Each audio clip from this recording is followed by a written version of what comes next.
Good afternoon, live from ZTN Studios in Harare, Zimbabwe. Welcome to the Mint Special, Economic Panorama. Our discussion this afternoon, 2020 in retrospect, and economic outlook for 2021. Hello, I'm your host, Andy Hodges. This broadcast is brought to you by Zimpaper's TV network, ZTN, and our partners, the Labour and Economic Development Research Institute of Zimbabwe, LEDRES. Now, please also tune in to Economic Panorama on Capi Talk every Thursday at 7 p.m. And should you have any comments or views on our program this afternoon, please feel free to contact us via our Facebook page, Zimpaper's TV network, or via our Twitter handle, @ZTN News.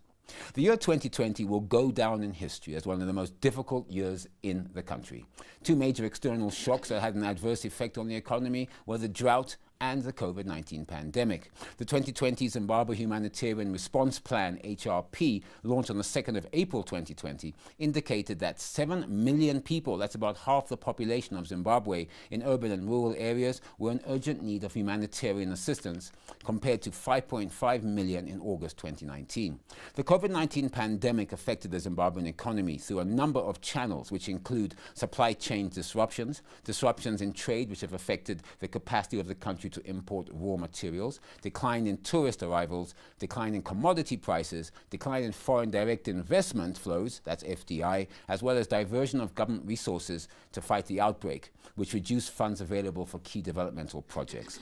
This program takes stock of the major economic highlights, trends, and developments of 2020, as well as provide an outlook for the economy in 2021. And to help us do this, we have gathered an esteemed panel comprising of Naomi Chakanya, she's a senior researcher at the Labour and Economic Development Research Institute of Zimbabwe, LEDRES, and Professor Gift Mugano, an economist. We were supposed to be joined by Sekai Kubarika, the Chief Executive Officer of the Confederation of Zimbabwe Industries. She unfortunately was unable to make it. Ladies and gentlemen, welcome to the Mint Special. Thank you. Now, in our first segment, I asked my guests, what were the economic highlights for 2020, and where did the government get it right, or where did they get it wrong? Gift, in fact, I'll ask you both. What, in your opinion, do you consider to be the major economic highlights for the year 2020?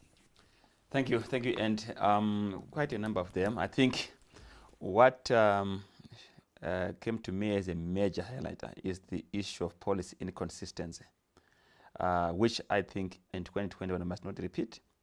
You recall that in 2019, 24 June, the government introduced Zimbabwean dollar. And in one of our discussions here, we said it was a wrong move because we didn't have the fundamentals to support it, right? And we made a prediction in our discussion that the first quarter of the year, 2020, we are going to dollarize. And it happened. And even though the government says it hasn't happened. Yeah, but what can you say? The taxation system is now in US dollars. Why are you taxing US dollars if there's no dollarization? But that's given. Let's accept it. So for me, when you go for Zimbabwean dollar in June 2019 and 9 months down the line you are back to dollarization, I think to me is a major economic highlight, which shows policymakers sometimes they lack rigor in policy making, and we need to do it right next time. The other issue which I saw as a major highlight relates to the stimulus package for the COVID-19, which never materialized. It was just a paper. It was just a statement. I think from an economics point of view, I think it's a big miss, because when you look at the COVID-19 pandemic, as you said, it became a real issue in global economy, and every country made an effort to provide a real stimulus package. And in our case, we through the government, we saw $18 billion as a statement, but which was never.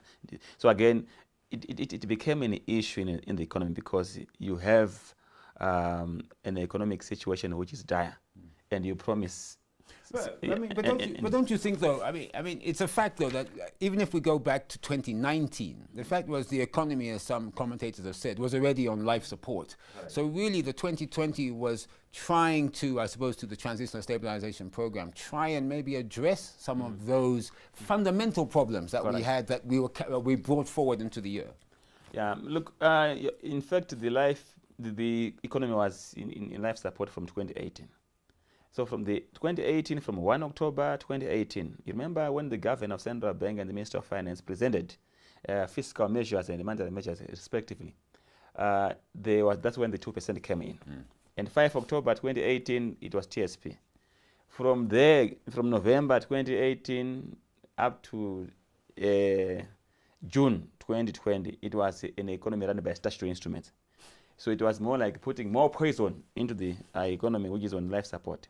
So for me, 2018, October to June 2020, it was a chaotic policy-making environment. For me, that's a major highlight. When you have a lot of policy coming through statutory instrument, you're having a problem, and you must not do that.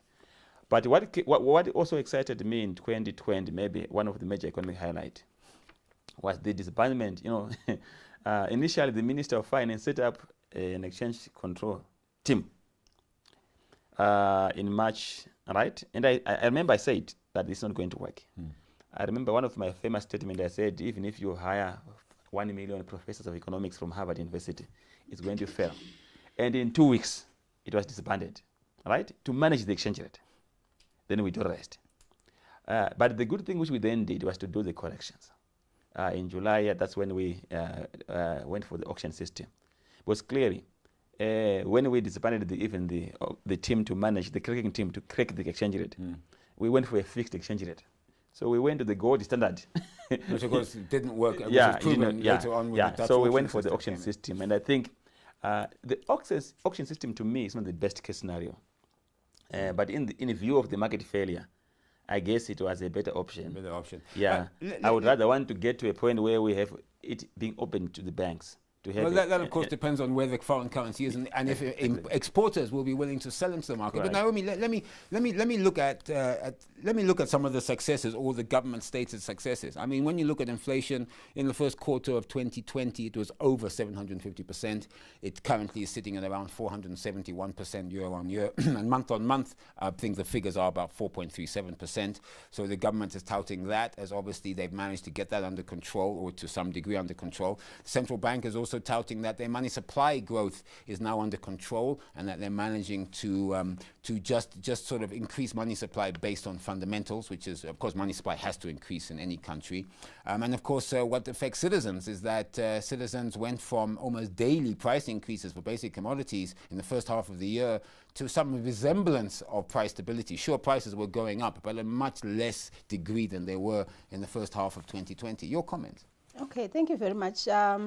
I'll start from where Gift left, and in terms of highlights for me, what comes out to my face, I look at the human being, the person. Let's take ourselves back from the macro level to the micro level. So for me, 2020, for me, what laid bare was the fact that poverty increased for households. If you are saying the statistics for inflation, what inflation does is that it just erodes incomes, whether it's wages, whether it's pension funds, or any other income, it just erodes. So this 2020 scenario reduced most households or individuals to paupers. And with the lockdown, of course. And of course, with the lockdown, it then made everything worse. So we also faced a new wave of erosion of incomes, even of pensions. If you look at what happened in 2008, 2009, when we went for multi-currency, that wave of erosion of incomes repeated itself in 2020.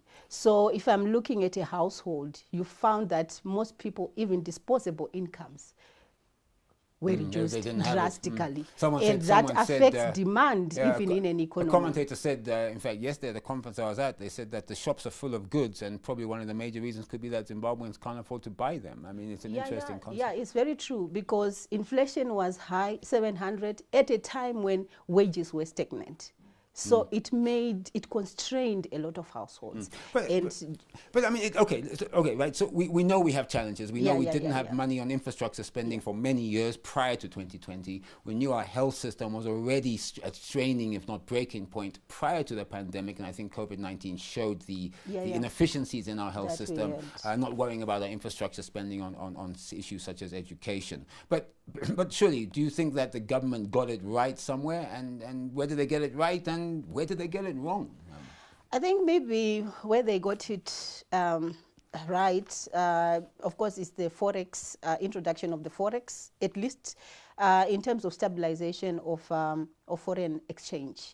So I think that in itself brought some kind of stability when we check what was happening with the parallel market vis-a-vis the official market. So that for me was a good intervention. However, of course, with challenges that we have. And of course, opening up another forex system, exchange system for the SMEs was also a major highlight. Although, of course, with challenges that... I mean, Gift, the governor, same question to you, whether the government get it right or whether they get it wrong. I mean, the governor of the central bank is saying that exports are up. I believe export receipts and FCA accounts are hitting $1.6 billion as of November. Diaspora remittances are up almost above 33%, in fact, which is unusual because they thought diaspora and remittances would come down. As I said, inflation seems to be coming on the downward track. You know, I mean, surely there must be something you can point to say the government did get something right. And of course, they did get something wrong, like everyone. Correct.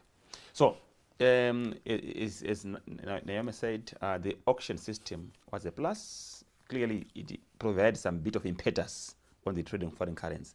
And the rate has stabilized. Yes, there are challenges in terms of the turnaround of clearing the money or making payments to the way we've won. Exports have gone up. That I can confirm. And imports down as well. Yes, but with a better quality than 2019 actually. 2019, the imports were down, but 32% of the imports which were going down were raw materials. So we're celebrating poverty, right?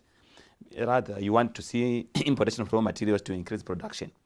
But this year around, I think it's a bit more balanced. In fact, from a figures point of view, in August, our exports had gone up by 4.9%. And I'm sitting here also wearing a hat of Zimtrade because I sit on the board of Zimtrade. So I quite understand the dynamics there. So very impressive. Again, remittances have gone up. And one of the reasons why the remittances in the formal channel has gone up is because of COVID-19. Most of them were coming through the buses, yeah? So the buses were not coming through. So we're putting it through the formal channels. In the formal channel. But then again, you look at, I mean, I want to get back to Naomi's point, Gift, which is an interesting one. CPI, I mean, that's hitting what? Almost 19,000 consumer price index. I mean, for an average family of 5, if I'm not mistaken. I mean, I know it's back to the point that salaries didn't keep track with that. And that's really down, of course, again, to the lack in 2020 of increasing production or job creation. Yeah. Clearly, I think the issue of the poverty line, it's an issue, and I think the Minister of Finance did not do it right when it comes to the minimum tax-free threshold. Morally, you should then try to allow that anything below the PDL, the poverty line, you don't tax it. So if it is down, if the people are getting less than that, and you then tax anything above 10,000, and I think government was not a bit sincere to open up for consumption, aggregate demand, and also raising income.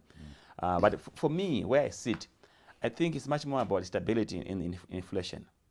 So that's a positive. Yeah, that's a positive. But it's not stability, actually, because if it is around 401% now, I think the latest figure is still chronic inflation.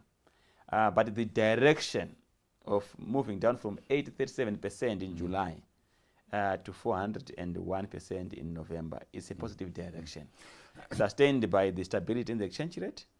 And of course, as we go on the discussion, we'd want them to understand what should be done going forward. We'll do that in our following segment. Naomi, before we go for our breather, just any comments that you have? Yeah, I just wanted to also say, of course, COVID, we have it. One of the major issues where I saw the government getting it wrong was on the issue of the response to COVID in terms of safety nets for the people. Social protection. Social protection in general. I think whilst the move was sincere to provide safety nets, but the payouts were not meaningful at all. So that even worsened, you know, the poverty levels and the challenges that most households were facing. And also on gender issues, we should also not leave out that area in terms of women's role the whole issue about the unpaid care work and domestic work. I think for women, 2020 was one of the hardest years because of the declining social services and COVID as well, and the shortages that we experienced, especially beginning of the year. I mean, around March, when then lockdown happened, the burden, it was more like an invisible tax on women. So I suppose some things they did right, some things the government did right, and some things they did wrong, just like everything. And I think that the trick is now, when we get into our next segment, to see, did we learn from these and what we can do going forward? It's time for us to take a breather.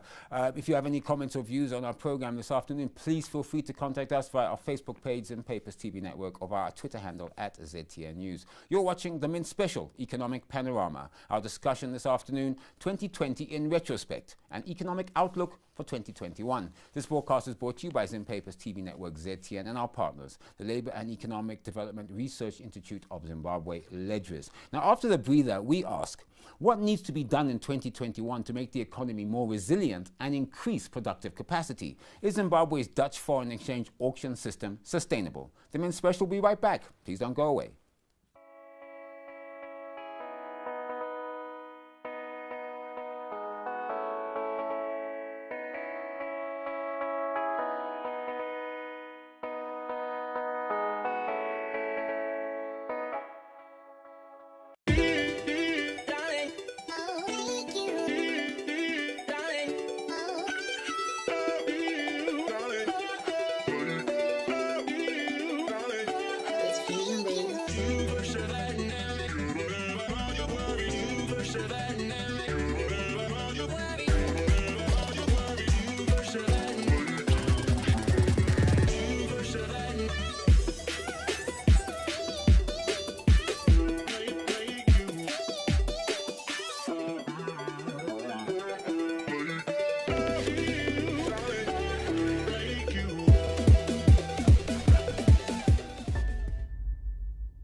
Welcome back. You're watching the Mint Special Economic Panorama. Our discussion this afternoon, 2020 in retrospect, an economic outlook in 2021. This broadcast is brought to you by Zim Papers TV Network ZTN and our partners, the Labour and Economic Development Research Institute of Zimbabwe, LEDRIS. Please also tune in to Economic Panorama on Cappy Talk every Thursday at 7 p.m. Gift, we've talked about 2020. Now let's have a look and see some questions about going forward into 2021. Now, the COVID-19 pandemic, look, it exposed some serious structural weaknesses in the economy. So what do you believe needs to be done to make the economy more resilient? Thank you, Andy. First and foremost, we need to be very productive, right? So we need to make sure this season, the agricultural season, we are productive, we get it right in Fumvudza, as we hear that there's a Fumvudza program. Why I'm emphasizing Fumvudza? Because 70% of the land and agriculture is under small-scale, smallholder farmers. So the concept of Fumvudza, to me, speaks very well with the desire to raise productivity. The only challenge which I would want to pose to government to deal with is corruption. Because that's where people would then abuse the inputs and also the timely delivery of inputs, fertilizers in particular. But let me just get back to you on that issue on production. I mean, we can increase production, but we still need to sort out our value chains. Correct. I mean, that's one of the underlying issues that we do have to address in 2021, because we can increase our crop output at the communal farmer level, but we still have a problem of getting it from the farms to the market. Correct. Perfect. That's a very fundamental point. So we need to first deal with the production. I like the concept of the commodity exchange, which is in the budget, to which government put aside $500,000 as equity contribution, which will then help in the operationalization of the commodity exchange. And I hope it will be private sector led. I hope the majority of this shareholding is coming from private sector. It's going to create a market for the commodities. On average, studies from FAO shows that 30% of the grains in Africa is lost through post-harvest losses. And when you have a commodity exchange, then you have a market for that. It's one thing. But also to say that if you look at the National Development Strategy and I think you're talking about 2021, which is very good. And it's starting in January 2021. There are value chains which were specified in that NDS1. This maize value chain, the wheat value chain, the pharmaceutical value chain, even cotton value chain. The Ministry of Industry and Commerce must operationalize working with the businesses, CZI in particular, to make sure that those value chains are connected. Right. So for me, it's about the implementation again of the value chains, which are already spelled out in implementation that is key. Now, Naomi, I like you to comment on what GIF says, but I also want to ask you this. You know, I heard yesterday from the Tanzanian ambassador to Zimbabwe, and effectively Tanzania did not lock down in any way. They kept the market open. They believe that lockdown would harm the population because most of their workers are in the MSME markets. So they thought, let's not close it down. And in fact, according to the Tanzanian ambassador, the economy actually had growth in Tanzania over the lockdown period when most other countries locked down. So in your opinion, how effective has been government's response to the COVID-19 pandemic? Yeah, well, there are some maybe a little bit of positives, but from where I am standing, I think there was need to do quite more. Number one, I think we had economic stimulus package, 18 billion. But up to date, we still do not understand or know how much of that 18 billion has been allocated.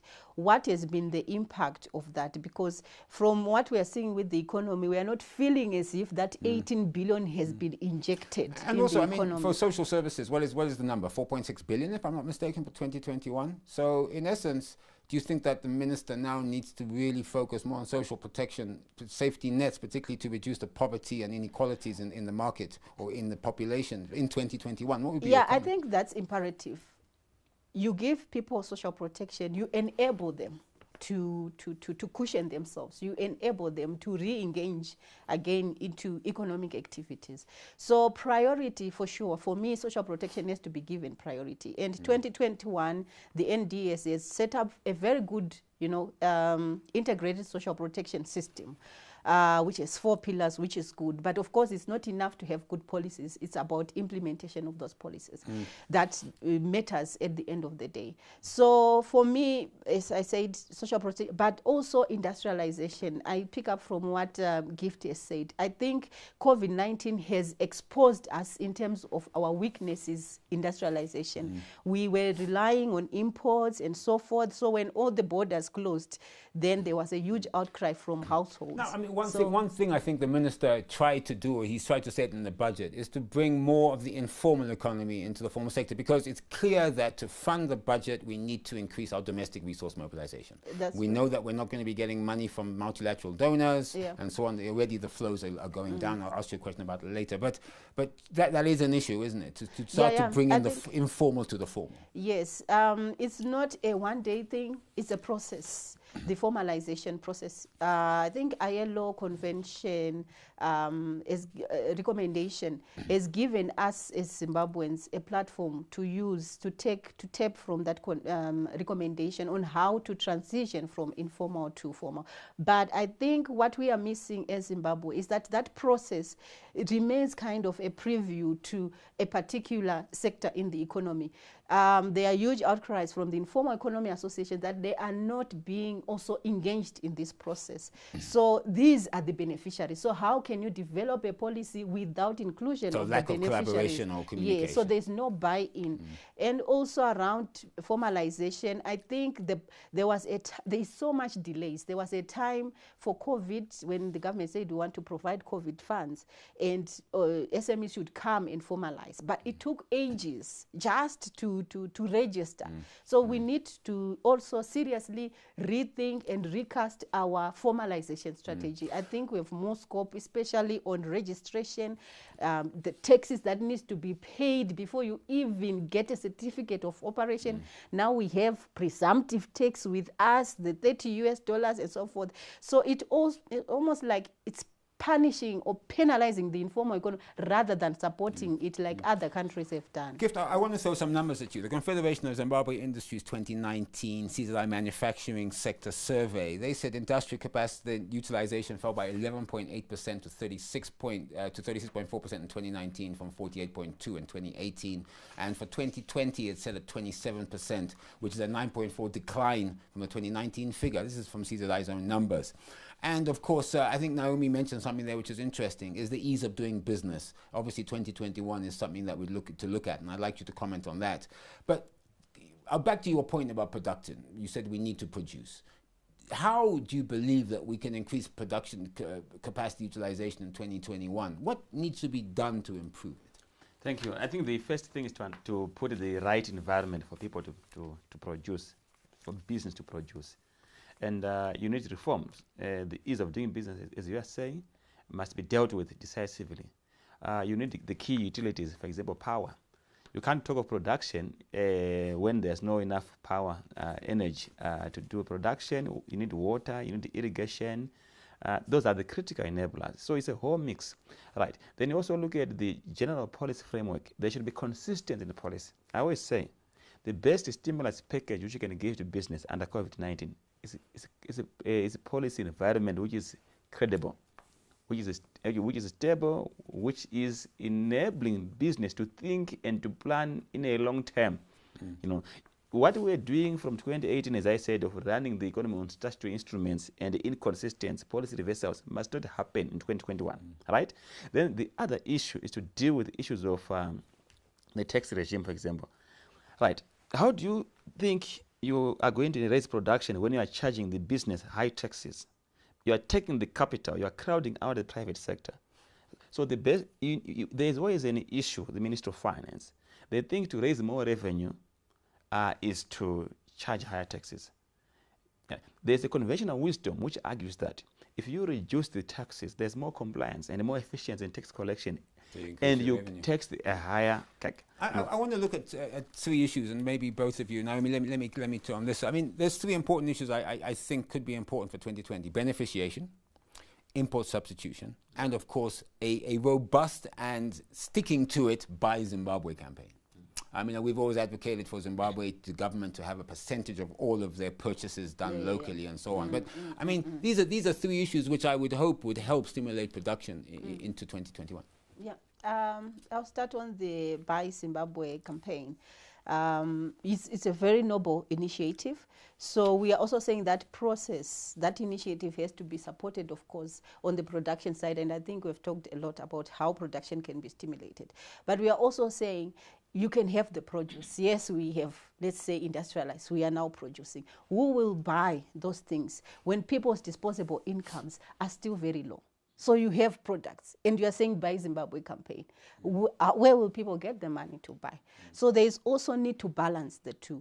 Yes, Buy Zimbabwe campaign, but also look at what incentives is the government giving to workers, to the income side. So if there's no stability, inflation continues to go up, it's not managed, then we are not doing anything. The equation is not balancing. But we hope as well we have a good agricultural season, because obviously that will go a long way towards import substitution, particularly of some of our products in the shops. Now, Naomi, we do have to take a breather, but I want to ask you, hopefully very briefly, this question. You know, you both touted the foreign exchange, what we call the Dutch auction system in Zimbabwe, as a measure of success for 2020 that the government introduced, at least bringing stability to the exchange rate and to a certain degree eliminating, as I said, to a certain degree, the parallel market. So the question is this sustainable going into 2021, and can these gains be continued? Well, for me, I think already what we have seen is that not all bids are being allotted, right? So I think there's also need to look at that perspective. But outside the auction market? Yes, as well. Even the SMEs, I think for the SMEs, the benchmarks are still very high. the minimum requirements are still a little bit high. Was it 50,000? For the SMEs, is it 2.5 or something? Yeah, okay. Around there. But we are saying, look at the context. Look at the people that you want to be players within this auction. So I think maybe some adjustments need to be done on the minimum requirements for participation in the auction. Gift, briefly, we have to take a breather, but your comment. Yeah, my comment is that the only lifesaver for the auction system is enhancing production. So we don't import at least about $1 billion of agricultural produce which we are importing. Syria was taking $500 million out of that. And also managing money supply, because if you have more money supply in the market, the rate will go up. Then my last point is that the dollarization environment, which government is denying, is going to serve the auction system. Why? Because most companies which are collecting the US dollars today, they are already having a domestic nostro account, which would then be used to get their import requirement. They are not going to the auction system. So if there was no policy framework to allow companies to price in US dollars, clearly the auction system was going to be under attack. Because you need that to support the auction system, having people spending in US dollars. Yes, because obviously when you collect it, I can tell you that most of the companies are not going to the auction system. That's why you see the numbers are very small, 30 million per week, but our import per year is about $6 billion, right? Where is the money coming from? It's the domestic resource mobilization which is being done by companies when they are pricing in US dollars. All right, it's time for us to take a short breather. Should you have any comments or views on our show, as usual, please send them through to us, to our Facebook page and Papers TV Network, via our Twitter handle at ZTN News. You're watching the Mint Special, Economic Panorama. Our discussion this afternoon, 2020 in retrospect, an economic outlook for 2021. This broadcast is brought to you by Zim Papers TV Network, ZTN, and our partners, the Labour and Economic Development Research Institute of Zimbabwe, LEDRIS. Now, after the breather, I asked our guests, can the government win its fight against inflation and money supply growth? And is the economy on the right track for 2021? Don't go away, the Mint Special will be right back.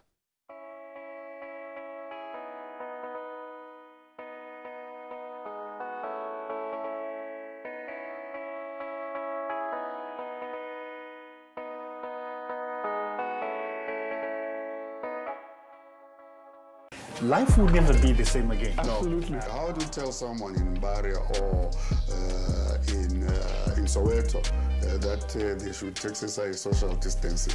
Every single one of us, barring a few, are praying more. What is the health economic cost of what we are trying to achieve? I don't know whether his chairman knows he runs at about 9 in the morning. Yeah, I've just got the symptoms, so I just called the doctor and I just and then he just advised me to have to stay at home, eh?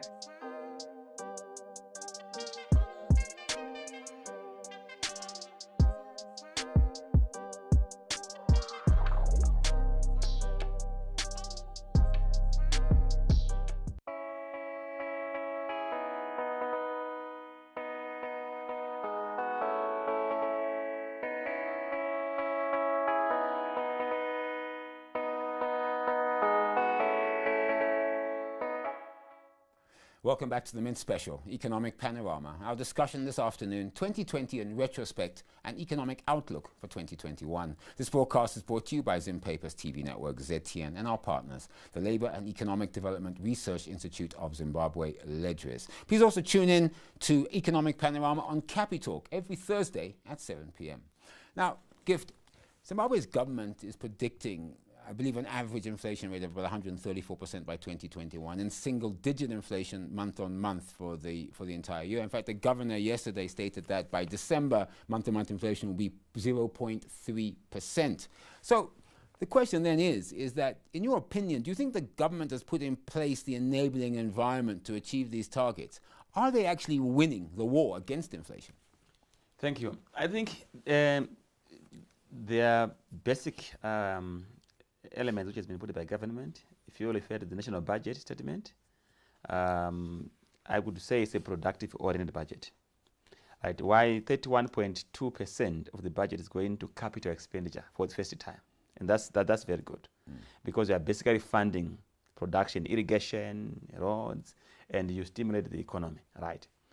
Then 40%, which obviously Naomi will have issues with, is going towards civil servants. So they're still tightening the belt, you know, Well, it's better than the 80% that used to be. Yeah. But the challenge now, they won't get much luck in terms of salary adjustment to get to the poverty timeline, because we are still doing some bit of tightening of the belt to save the economy. That is still okay from an economic point of view, although there are issues on aggregate demand. So it's a balanced act. Then there is also an issue, government is spending 38% now on recurrent expenditure outside salaries, which is going to spare aggregate demand and stimulate production, and that will deal with inflation. So I was talking from the budget point of view to make a reference to the budget. Then I'm expecting the monetary policy in 2021 February to deal with interest rates. They should go down, because when they are higher, they become cost push to inflation and also discourage production. But from a technical point of view, the government is going to win the inflation war. When you look at a higher base level, look at July 2019, inflation was 837.5%. When you go to July 2021, on an annual basis, you are comparing a higher base against 2021. Inflation figures will be very low. We can be even below 100%, right? Then you bring in the blending factor of the US dollar, right? I'm sure viewers or listeners who are listening to this program can agree with me that they are not getting quotations which are changing every 12 hours. It's clearly because of the US dollar component, where you're saying I can hold on to the US dollar. So that element is blending the inflation. So from where I sit, from a technicality point of view, and also from the policy perspective, which I've explained in the budget, and the anticipation of the monetary policy, I think we can hit below 100% actually by December 2020. And let me add, Naomi, of course, that obviously assumes that we hope that the Reserve Bank or the government doesn't print money to finance this deficit, and of course starts to deal with the foreign debt, which the minister did say in his statement that he would be looking at in 2021. But I want to ask you this. Investments in particular, foreign direct investment, FDI, has been on a downward spiral. I mean, for instance, statistics from the RBZ reveal that the FDI of the country slumped from $717 million in 2018 to 259 million in 2019 and projected 150 million in 2020. So does the government have to do anything about that to address this trend, and also to enhance local and foreign investment? Yeah, I think the government can do quite a lot. If you take, for example, on the FDI side, we've talked about the ease of doing business, and I understand that there are still processes underway to address the doing business environment. So I think that process needs to be fast-tracked as we are going to 2021, because those are the indicators that investors look at, foreign investors look at if they want to invest. And if I give, for example, our tax regime, I was looking at it, the current state of Zimbabwe, we were at around number 149 out of 190, which is not a good report. So there is need to really work on that, so that we harness as much a domestic mobilization. But aren't we back to the old gremlins in the room, if I can call it that? One, confidence of foreign investors, confidence that, of course, that, and again back to what Gifter said, confidence in that policy remains consistent. Yes, exactly. I was going to go there. I talked about the ease of business environment. Then, of course, the issue of policy consistency is going to become very critical. You know, with COVID now, investments, whether foreign or local, they are more calculative, those investors, because COVID is with us.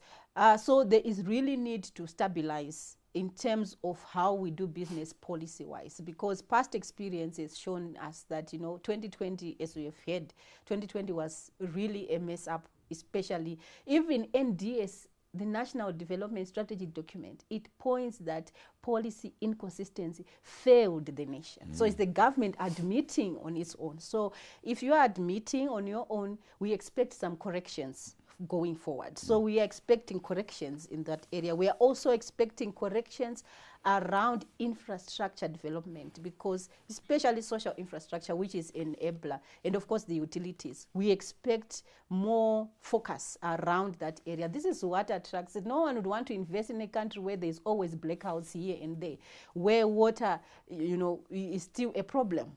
So those basics. So those are some of the critical. downside risks, aren't they? I mean, the Yes, fact yeah. that water sanitation is still needs looking at, infrastructure development, both in health, education, Yeah, even yeah. in our road infrastructure is critical, and even issues such as National Railways of Zimbabwe getting freight across the countries. I mean, these are some of the potential downsides that could Yeah, affect yeah. economic growth in 2021. Yeah. We need to be serious, especially on the government side, in addressing those issues. And of course, our institutions. Yeah. The You're talking Auditor about governance General, here. governance. The Auditor General statements, again and again, they really expose the level of public fund mismanagement. But we haven't seen, positive and concrete steps around curbing that mismanagement. So I think Downside it's risks. I mean, we've spoken a bit about them. Naomi mentioned a couple there, but there are a couple that we must look out for and prepare for, isn't there, Gift? Yeah. I think one of the downside risks is how we are going to fund the NDS1 and the budget in particular. The reliance on presumptive tax, which Naomi raised in our discussion, is going to be one of those risks because it's very difficult to tax the informal sector.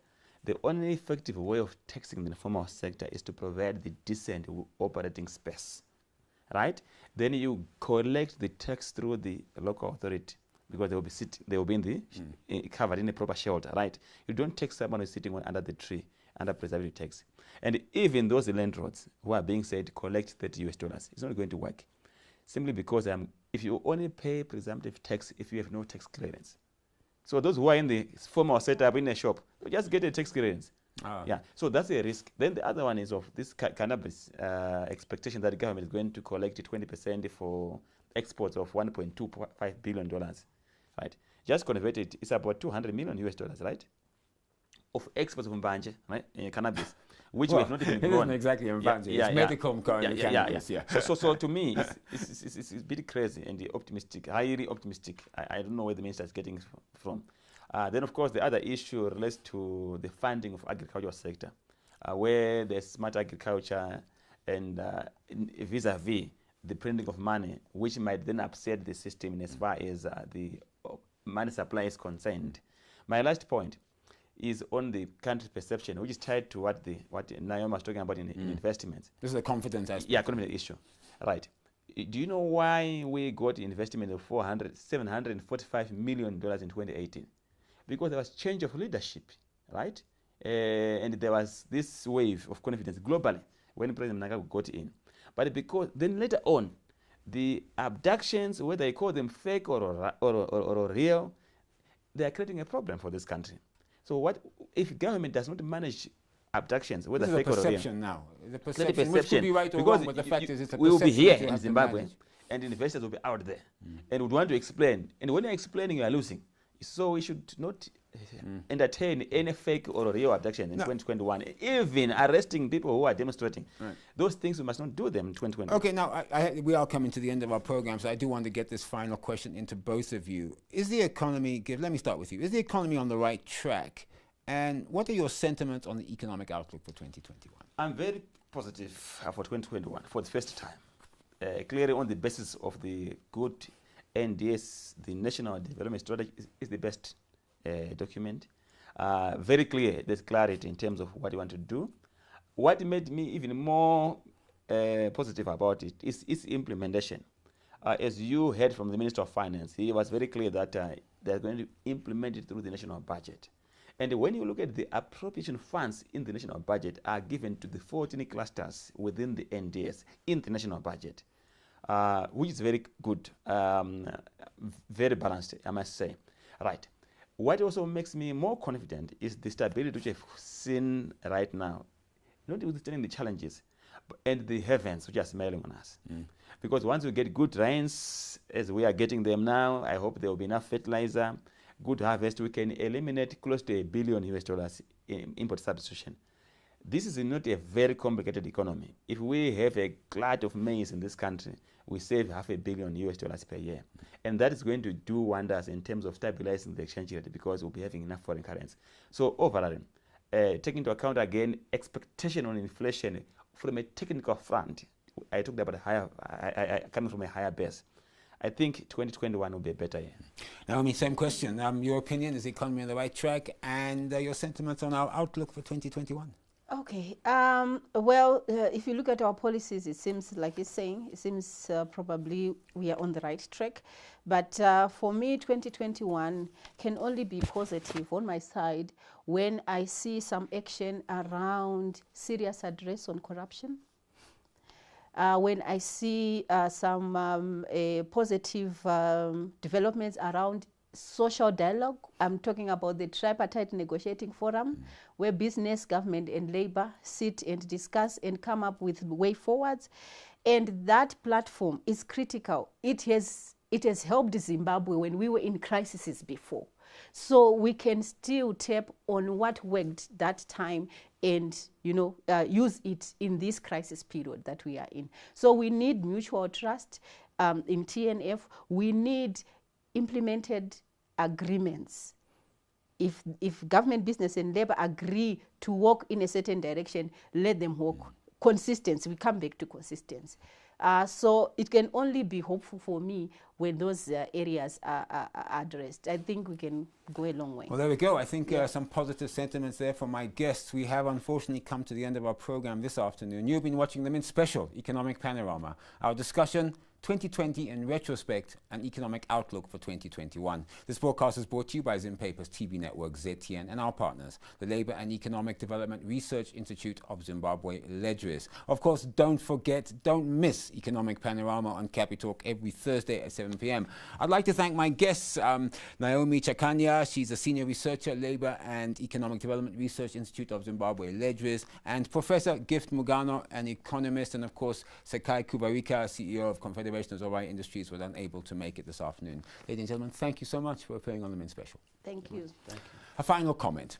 The COVID-19 pandemic exacerbated the underlying and pre-existing socio-economic challenges that include inequalities, high levels of food insecurity, limited social protection coverage, weak institutions, huge infrastructure deficits, particularly in terms of water and sanitation, a weak public health delivery system owing to years of underinvestment, chronic high inflation, and an economic slowdown. That's our past.